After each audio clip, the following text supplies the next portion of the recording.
Look at all these games. There's literally thousands of them in stock. This is the stuff of retro dreams. But is it worth shopping here?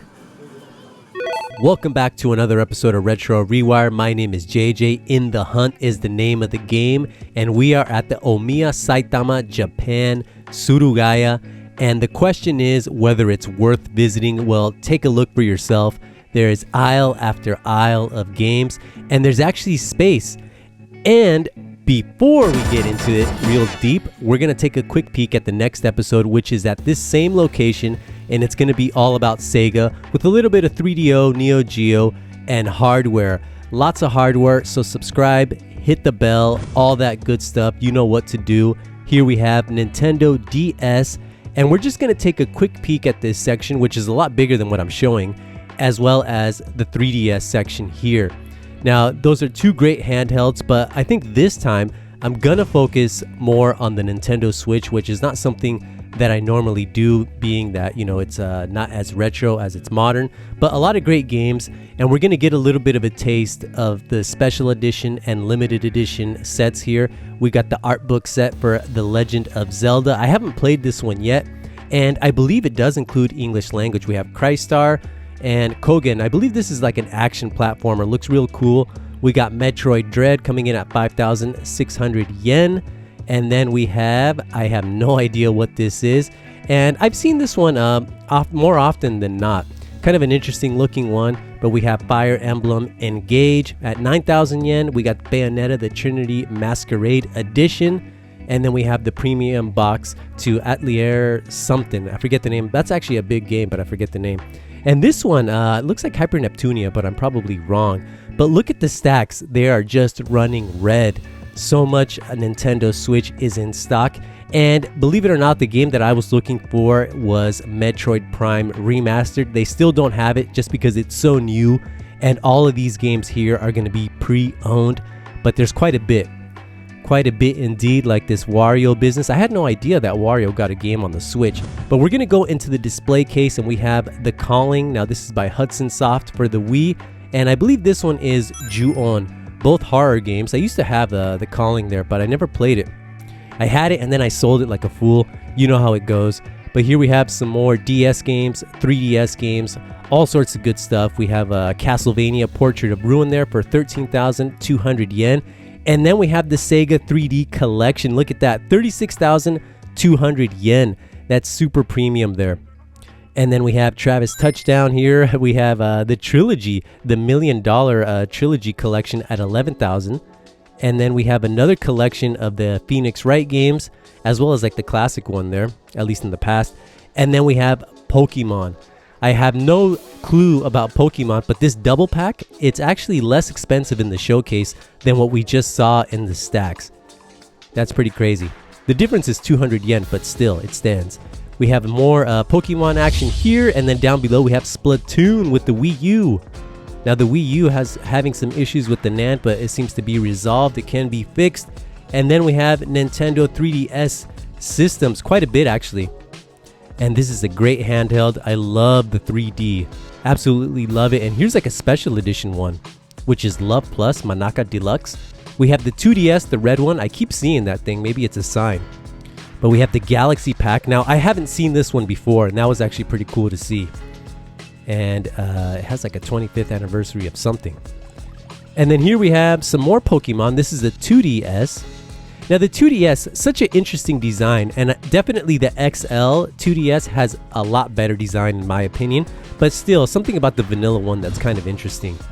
And then up above we have some amiibos, quite a bit of them. And I think I'm good with my amiibo collecting, but every time I see them, they're just so tempting.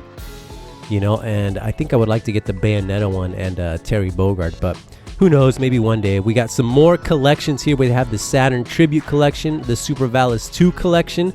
I have no idea what this is, but if that's up your alley, they have it for 17,000 yen. And then we have Astral Chain with its awesome artwork. Look at that thing. That thing is awesome. And then we have Live Alive or Live Alive, something like that. And then we have the Gotobune Collection. Pretty cool to see all that there. And then look at this, a North American game for the GameCube, Mortal Kombat.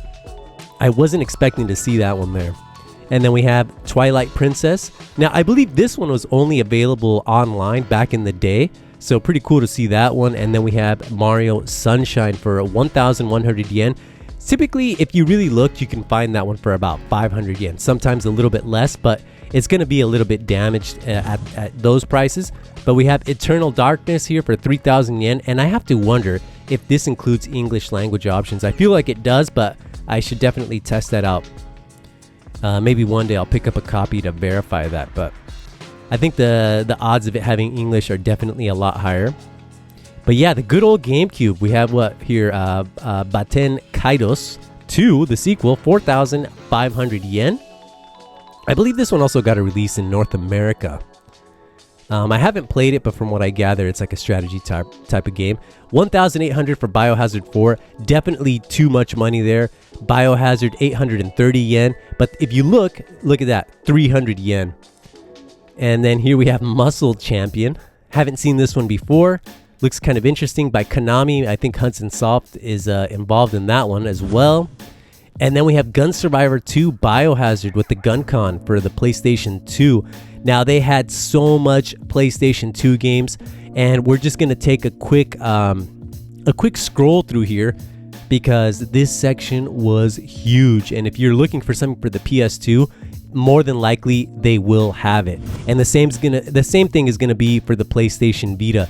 Quite a bit of PlayStation Vita games, as well as Sony PSP games. There was a number of consoles, systems, platforms that I wasn't able to film just because time was limited and batteries were limited. It's just so much stuff was here, but hopefully that'll give you an idea of what they had for the Vita. But we will take a look at some PlayStation 1. Here we go, another North American title, Medal of Honor Underground for 4,300 yen. Now, the PlayStation section, I want to say it was awesome. It was definitely awesome. I picked up a game. I picked up Destruction Derby 2, but here we're going to take a look at some Rockman games. They have 1 through 6. They have every single one, and you'll see the prices there front and center. 19,000. I think part 6 was the least expensive, coming in at 1,490 yen. But look at that. They have the Dash games, which are the Legends games. They have the X games. I think the only one that I didn't see was Mega Man 8. There's also a Rockman racing game, which we will see later. But apart from that, they pretty much had everything. I believe also the animated interactive movie is another one that they didn't have. But here we have Doom for 2,800. And is it the best Doom yet? Is it really? Now, that same quote is on the Saturn collection, or the Saturn edition, and I don't believe it. Not one bit. But anyhow, we have a lot of Capcom stuff here, and that's kind of what I was just kind of focusing on, because who doesn't love Capcom? Whether it's their action games or their fighting games, they had quite a bit. In fact, I think they had everything. But here we got the Street Fighter collection, Street Fighter Zero. That's a brilliant cover. Love that cover. And then we have Capcom versus SNK Pro. That's not too bad of a game. I used to have it. And there's Star Gladiator. If Star Gladiator is more than 1,000, that's a big red flag. So they had it at 400 yen. So that's definitely a plus. And then we had Street Fighter Zero 3. And the movie Real Battle on Film. I haven't played that one yet. I wonder if it's any good. And then there's Cyberbots Full Metal Madness. And then here we have Street Fighter EX2 Plus. And then here's EX Plus Alpha. Those names get a little bit ridiculous. But here we have Biohazard Gun Survivor for 1,800 yen. That's crazy. That's definitely too high. And then we have Pocket Fighter for 1,000 yen. And that's the thing. Their prices are all over the map. Here we have JoJo's Bizarre Adventure for 2,300 yen. I used to have that one as well. A great fighter. And then Breath of Fire 4 for 1,000 yen. Now, this one is going to be held back by the Japanese language if you don't speak it. There's Nightmare Creatures there for 1,100 yen. Look at those screenshots. Those could be bull shots, but that game is freaking awesome. So great. And then we have some more Versus stuff. And then we have The Deep. The PlayStation is just it's just so amazing. Its library, it's so vast. There's just always something new like this. Look at this. Shadow Kage by Taito. It looks like a FMV type of game. Never seen this one before, but the PlayStation never fails to surprise me. And then here's the interactive movie Street Fighter 2. I'm sure they had the Mega Man 8 and the Mega Man interactive movie. They're probably just mixed in here somewhere. But here's the racing game. I was so tempted by this one. 1,000 yen for the greatest hits. And if you don't do greatest hits, they do have the regular edition. Look at that. But look at it's more than twice the cost. 2,400 yen for the standard release. And then here we have the game Paradise 2 by Jellico. I'm sure they had part 1. And then we have Jet Moto 98. Now, I don't know, did in North America, were they released by year, or was it just kind of like part 1, 2, and 3? I think it was just part 1, 2, and 3. But MDK, Murder, Death, Kill, look at this. 1,900 yen. I totally would have picked that up had it had the Obi card, the spine card. But here we have Night Strikers. I've been wanting to get that one too. And then we have Ray Storm. This one is going to see a Switch and PS4 release soon. Ghost in the Shell. That's an awesome cover. Soviet Strike. So many great games on the PlayStation. We got R-Types, which is a collection of 1 and 2, and Delta for 5,300 yen. And then we got some Ace Combat stuff, part 1, part 2, and then a collection of Ray Crisis and Ray Storm. I think that was Parodius. And then, oh, look at that, Cowboy Bebop. Exector, something like that. Agile Warrior, haven't heard of that one. Time Crisis. And here we go, Dark Forces Star Wars. I used to own this. This is a great little first-person shooter. And then we have Alundra. I really love that cover to Alundra. That's a great game as well. And then we have Jersey Devil. I think this is the equivalent in North America. Haven't played that one, but it could be a good platformer. And then Symphony of the Night. Super classic game, 5,200 yen. And then we have Hermie Hopperhead at 1,300. Let's go ahead and make our way into some classic Nintendo stuff. As you can see, quite a bit of Super Famicom in the box. And I want to say that was about a 6-foot section. And then here, a little bare bones. There's a little bit of gaps here, but a lot of the advanced Game Boy Color. There is a few games here. Most of the first party stuff is going to be front and center there. 3,500 for Super Mario Land 2. That's a little bit too pricey for my blood. But let's see what's, speaking of prices, let's go all the way then. Let's see what's in the display case, the showcase. We got Rockman X3 for 11,700 yen. 23,500 yen for Knights of the Round. What do you guys think about that? That's a great cover, by the way, to that game. And then we have Magic Sword. This is another great game. And the version on PlayStation 3 is bundled with Final Fight, and that version is excellent, as is the one for the PlayStation 2, which is the one that I have. Actually, I have both of those. The Super Nintendo is one that I do not own. But I think I'm good. Here's Parodius for 7,500 yen. Next to that, I have no idea what that is, but that cover is very intriguing. We have Super Metroid for 10,000. That's a little bit pricey for Super Metroid. But is it worth going here? I don't know. Like 39,100 yen for Turtles in Time. Now, for me, of course, it's going to be worth going here because, I like to film at these places, even though if I don't buy anything, it's still worth going so I can present the information to all of you. 20,700 yen for Empire Strikes Back for the Famicom. But, I want to say maybe 35 minutes from Shinjuku Station to get here.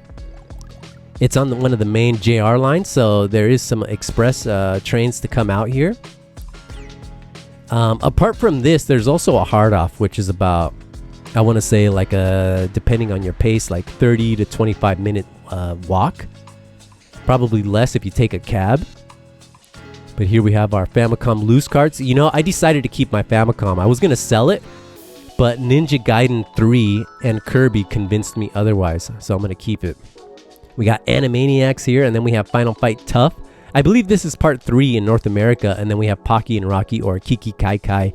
Excellent game with awesome music. And here we have Knights of the Round for 6,100 yen. That's just for the loose cart. We saw the price complete in box. And then we have Spriggan Powered. Now this series also is on the PC Engine. We got Mega Man and Bass, or Bass, whatever you want to call it. Fire Emblem was to the right, and then to the left we have Super Star Wars. And then Ninja Gaiden Trilogy up there for 9,800 yen. We have Vulcan. Assault Suit Vulcan, which is, I believe, is also a part of the Assault Suit Lenos collection. We got the Ninja Warriors there. What else do we have here? We got R-Type 3. We got some Kirby, Dark Kingdom, some Battletoads action, quite a bit actually. And the layout that they had all these games organized, you know, this is actually really in deep. I had the camera at a super angle, all the way zoomed in, just so I can get the prices on these games. It was pretty inconvenient, but hopefully that came across all right for all of you watching. Here we have our Game Boy Advance stuff. Anything that catches your attention here? The Game Boy Advance, a great system. I got it when it launched, or at least close to launch. But I never had a Game Boy Color. I have one now, though. And then here we have some Capcom goods here. That Street Fighter 2 is about 9,800 yen. Kind of pricey. And then up above, we have some Sin and Punishment. The Zelda Collection for 11,500 yen. In Japan, it looks like this is the Club Nintendo edition. We got 007 for 7,500 yen. Gunstar Heroes there for 18,800 yen. And a whole bunch of Game Boy Advance games. We got Aria of Sorrow there for 17,300 yen. Even Donkey Kong Country over 5,000 yen. And then we have Metroid Fusion. I wonder if that one has English language options, coming in at 11,000. We have the Minish Cap for 6,300 yen.